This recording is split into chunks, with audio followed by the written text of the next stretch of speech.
Hi guys, welcome back to our YouTube channel. మీకు తెలుసా, ఇవాళ అయితే మనం టమాటా కర్రీ ట్రై చేద్దాం గాయ్స్. బ్యాచిలర్స్కి అయితే మోస్ట్ ఈజీ అదే కదా, సో అదే ట్రై చేద్దాం.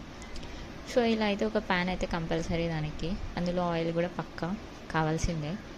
ఆయిల్ వేసుకొని ఆనియన్స్ వేసుకొని అందులోనే కొంచెం పసుపు, అల్లం వెల్లుల్లిపాయ పేస్ట్, ఇంకా కరివేపాకు అవన్నీ మగ్గినాక టమాటో వేసి అన్నీ మంచిగా మిక్స్ చేసి క్యాప్ పెట్టి ఒక 5-10 మినిట్స్ తర్వాత ఓపెన్ చేయాలి. ఇలా వాటర్ వచ్చేస్తాయి. వాటర్ రాగానే అందులో కారం వేసేయాలి, ఉప్పు వేసేయాలి.